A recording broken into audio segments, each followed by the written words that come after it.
day and welcome to In Our Community. My name is Liz Holtz and I'll be your host this day. Our guest today is Pamela Spahr.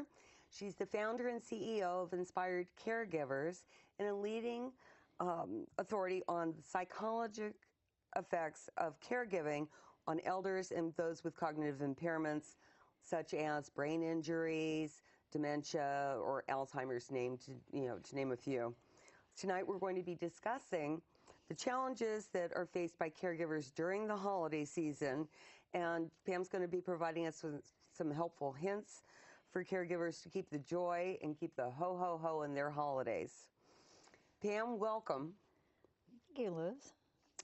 Pam, let's start out by, how about giving us a few examples of things that can make the holiday season particularly challenging for caregivers and their loved ones? Well, there are so many challenges, Liz. If a caregiver has a family, and if they work, and if they also care for an elder or someone with a brain impairment, there's a lot to be stressed about during the holidays. There are Christmas pageants and there are Christmas plays, and there are all sorts of activities, perhaps at work, that people need to take into consideration. And there may be plays and pageants that the kids or the grandkids are going to. All of those are very important and they're very big challenges. Also, we can't forget about important things like Christmas dinner or Hanukkah dinners, and that requires an awful lot of extra work. And of course, there's decorating.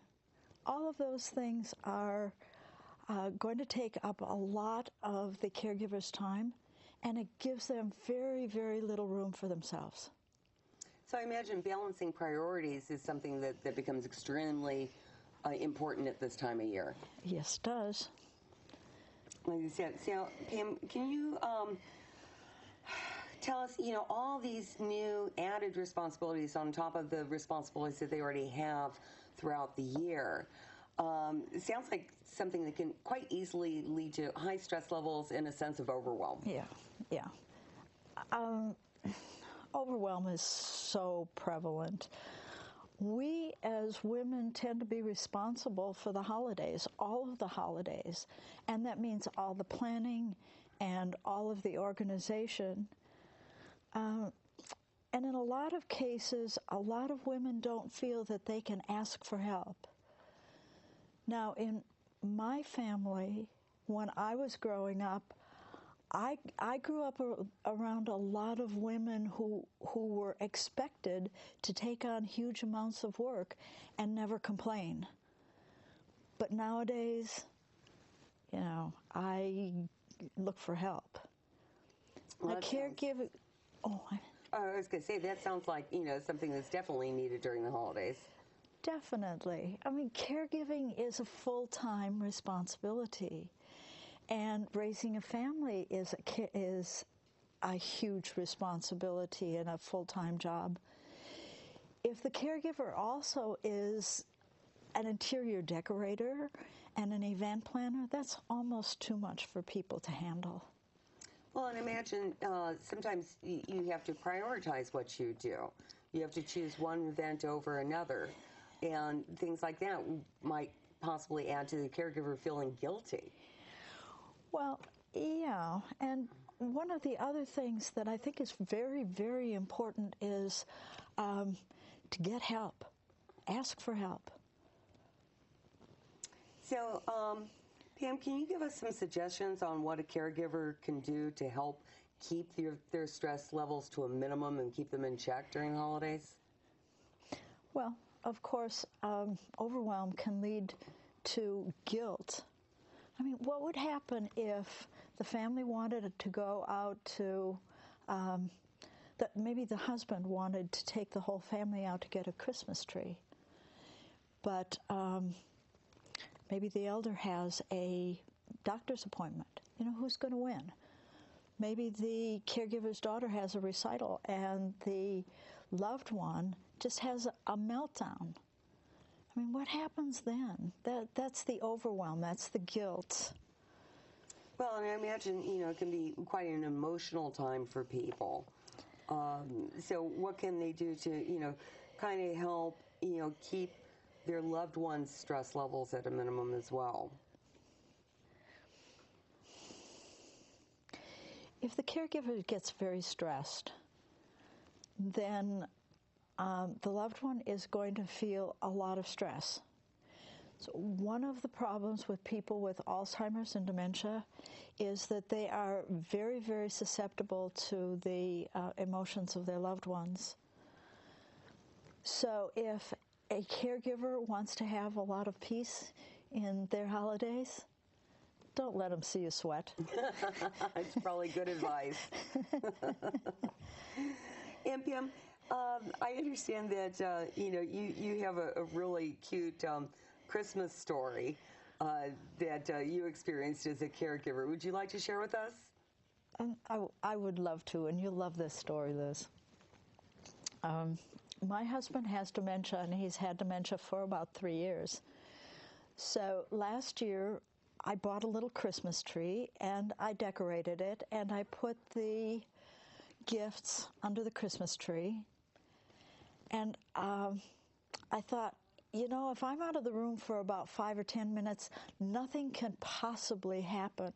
So I went out to the kitchen to fix dinner. When I came back, he had unwrapped all of the presents, and he was so proud of himself. So after I put him back to bed at the end of the evening, I took all the presents and I rewrapped them and I put them under the Christmas tree. And the next morning, I got my husband up and I got him into his chair and I went into the kitchen to start breakfast. And when I came out, he had unwrapped all the Christmas presents again. So third time was the charm. This time I put the Christmas presents away so he couldn't see them, and he was so thrilled with all of his presents on Christmas Day. He was so thrilled that he kept giving them back to me because he didn't understand that they were for him. That is so cute. And Pam, during the holiday season, there seems to be like a lot of activity, a lot of hustle and bustle. And how does that impact caregivers and their loved ones? Well, of course, there are so many more demands on the caregiver. There are parties to give, and there are dinners to throw. All of the decorating, of course, that has to be done. There are children's activities that need to be taken into consideration. As I said before, there might be work activities. There might be Christmas parties at work. All of those are part of the hustle and the bustle. And it also leads to caregiver burnout to some degree because of the competing demands. Well, that makes sense. The other thing is that a lot of times over the holiday period, we hear especially, elders and people that have cognitive impairments and things might be more apt to become depressed or to have increased medical issues. So can you tell us a little bit about how that impacts the caregiver and their loved one and what they can do to kind of keep an eye out for that? Well, oftentimes the holidays are a very sad time for the elders. They remember years gone by when they had wonderful Christmas parties, perhaps with people who have passed on. They may have had wonderful Christmas parties with family members who now live very far away. The loved one may feel very bad because they can't go visit with loved ones or family who are far away. Their health may be way too fragile. One of the other problems that can happen during the holiday season with elders is that their illnesses may get worse. And it is rather common. And so the caregiver needs to keep that in mind also. So they just need to really pay attention to the elder and notice whether they're being a little more melancholy than normal, whether they're being a little more fussy or fidgety than normal, or of course if their health takes a turn for the worse, to really check into it, to catch it at the beginning rather than later. Absolutely. Oh, you Steph. And Pam, quite often, all these different family gatherings and things like that involve either children or grandchildren or even great-grandchildren. And I imagine that has some effect on what goes on with both the caregiver and the loved one during this time as well. Can you talk a little bit about how that impacts the family dynamic? How many times, Liz, have you and I been to family events and there's a little 2-year-old who is having a meltdown and continues to have a meltdown? The holiday seasons are a wonderful, fun, adventurous, exciting time for kids. But oftentimes, the kids become overwhelmed. And they may not be able to process everything that's happening around them. If they become very agitated or angry or upset and a loved one is nearby, it's going to affect the loved one. They're going to become agitated also.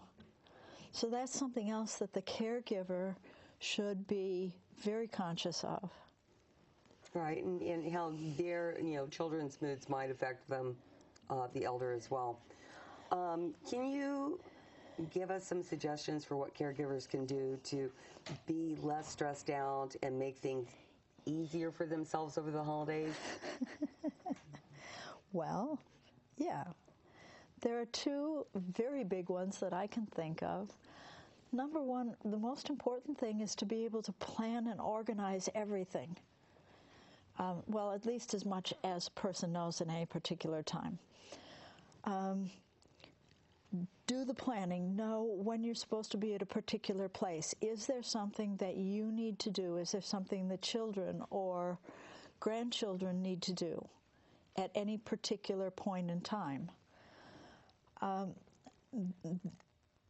Just having that on a calendar is huge. But then planning out trips to the store and things like that are very important. Because if the caregiver is like me, I try to go to 5 or 6 different places in one trip, and it's easier if it's all planned out. And the other thing is to arrange to have extra help available during the whole holiday season. It will take a lot of pressure off of the caregiver. If the caregiver is giving a party or if it's a particularly busy day, if there's an outside caregiver available, then it means it's going to be a lot less stressful for the caregiver. Now, some other options instead of just an outside caregiver is that they might use an adult daycare or they might use a senior center.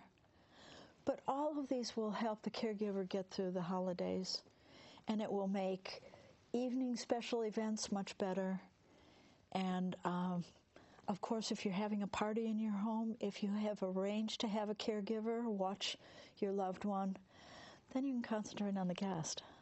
Yeah, that sounds like a great idea. One of the things we've been talking about a lot about the caregiver and the immediate family, especially the loved one that has impairments in their needs during the holidays.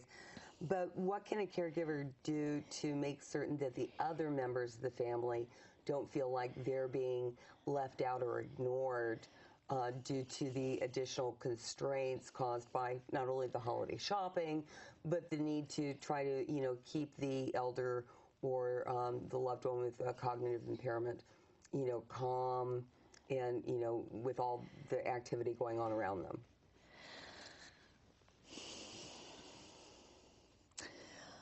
Liz, in the hustle and bustle of the holiday season, sometimes the kids can get kind of pushed aside. If they're having a bad day, if they have extra activities, if they want to go visit friends and it's a bad day to do it, sometimes it's very hard on the elder, both the elder and for the caregiver, to make time for them. So I go back to my planning of my organization, and that is plan for extra time for the kids and the grandkids, time for each individual child during the holidays.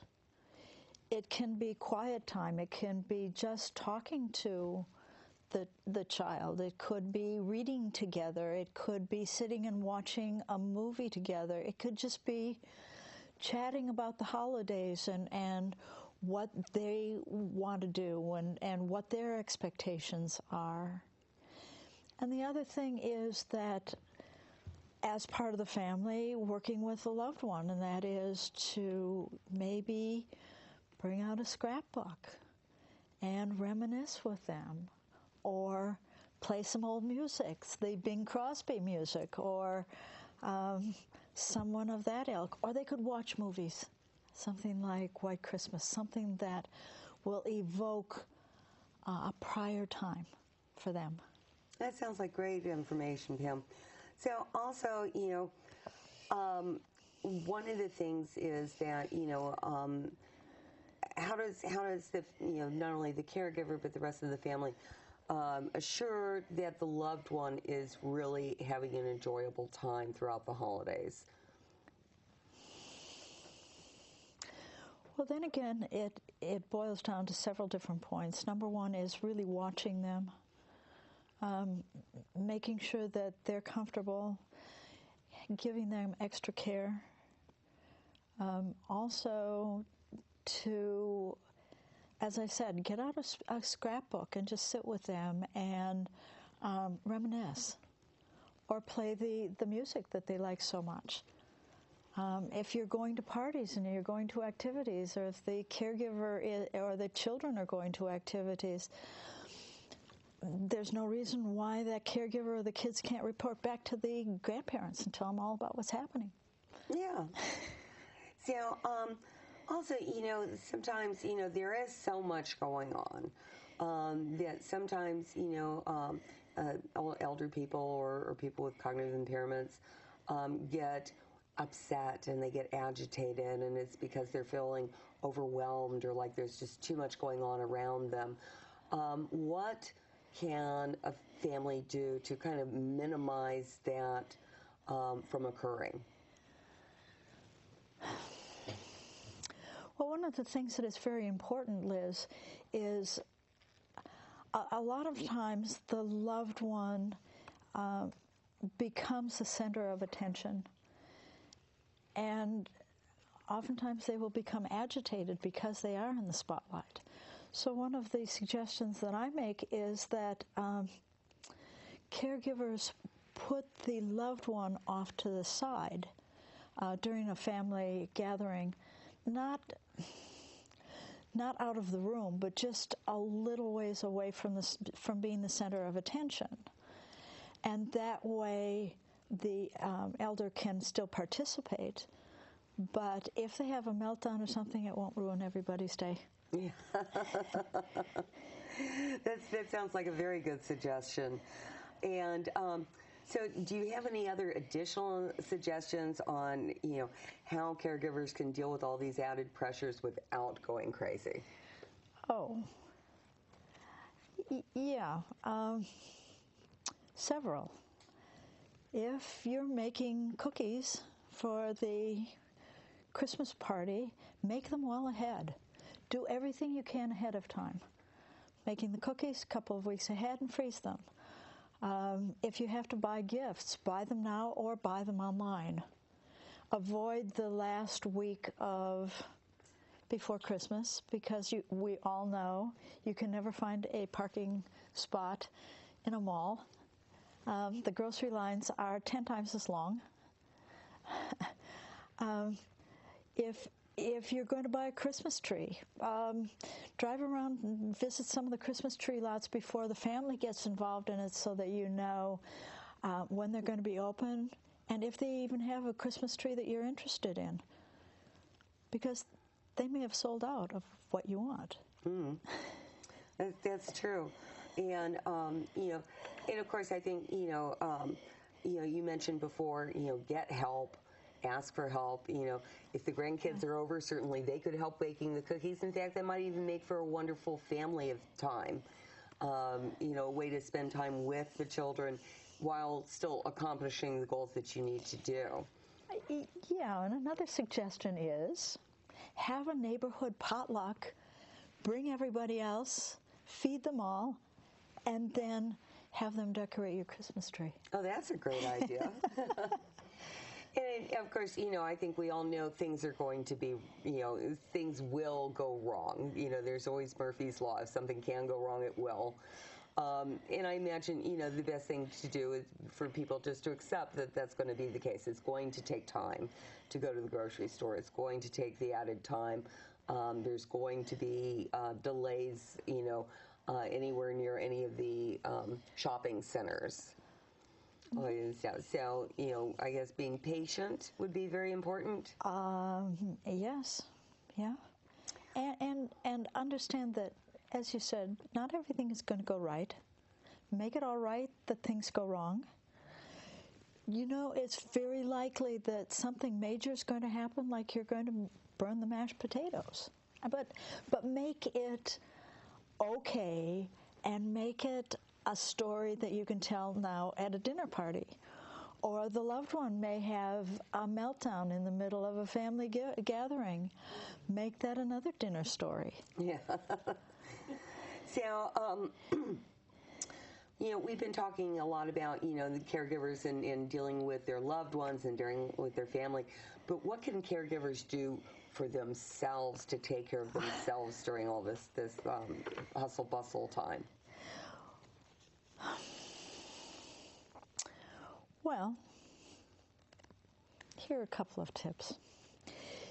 If the caregiver is out running errands, they should leave a little bit of time and stop and have a cup of coffee or a cup of hot chocolate. I mean, you deserve the time. You can have the time.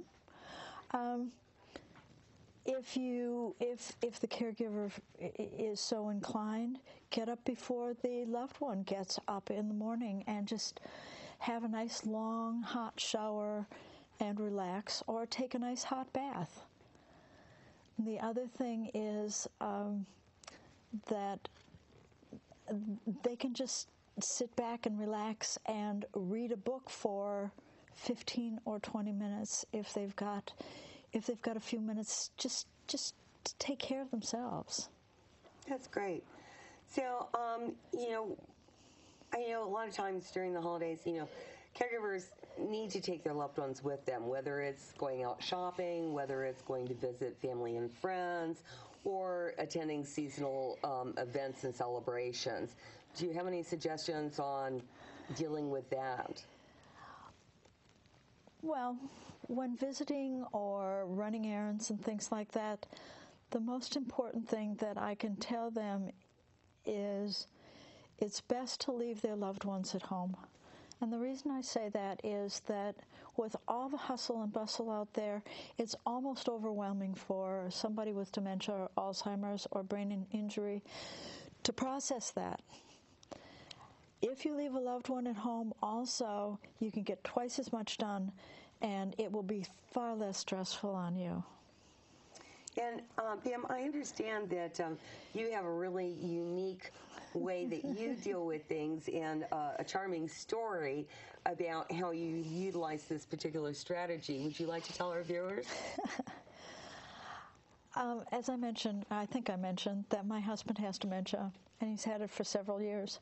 But one of the things while he was ambulatory that we liked to do was to drive over to Scotts Valley on a Sunday, because a Sunday drive for me was something that was fun and interesting that I did when I was a child. This Sunday, we went to Scotts Valley and we visited one of my favorite gift shops. And as we were wandering around the gift shop, my husband kept making these shooing gestures toward me. And finally I realized that what he wanted to do was he wanted to buy me a present that was a surprise. So while he was gathering up the treasures, I went to the front of the store and I told the woman who's the clerk that my husband had dementia and I thought he wanted to buy something for me that was a surprise. And if he said anything odd or if he acted odd, would she just kind of act as if he was perfectly normal? And then I would pay her for whatever he bought. And she was so sweet. She was just so wonderful to Bob. Bob brought up the things that he wanted to buy, and she packaged them all up in pretty paper, and she put it into a very nice little bag and gave it to him. And once we got out of the store, he gave it to me, and I was in tears. It's one of those very, very special moments. It's the type of thing that I think that Christmas is all about. That is so sweet. That is a very sweet story. And I understand you also, when you go out in public, you have a business card that you use sometimes to help alert people to your situation. Can you talk about that for a moment?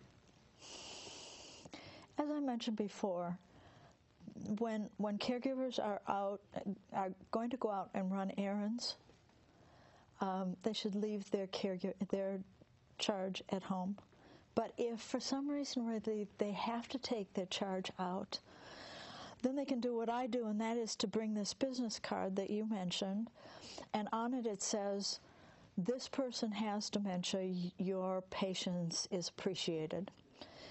And maybe if we're going out to lunch, I will give it to the wait person at a restaurant. My husband is very gregarious, and so he sometimes stops strangers on the street to ask them questions. So I'll give the stranger that card, and I'll also give it to people who might be clerks in stores. And what it does is it respects both my husband and his illness. That is a wonderful tip, Pam. Lastly, I understand that you have a number of articles and resources on your website, and including a downloadable PDF of holiday tips for caregivers in both English and Spanish, and that can be found at www.inspiredcaregivers.com on your Words of Wisdom page, and then there's also a caregiver resources page. Absolutely, and I really, really encourage people to go out there and take a look at it. Because there's a lot of information. I do a lot of writing on aging and on caregivers for Concordia University and also for Quantum. Great. Thank you so much, Pam. It was a pleasure to have you this evening. Thank you.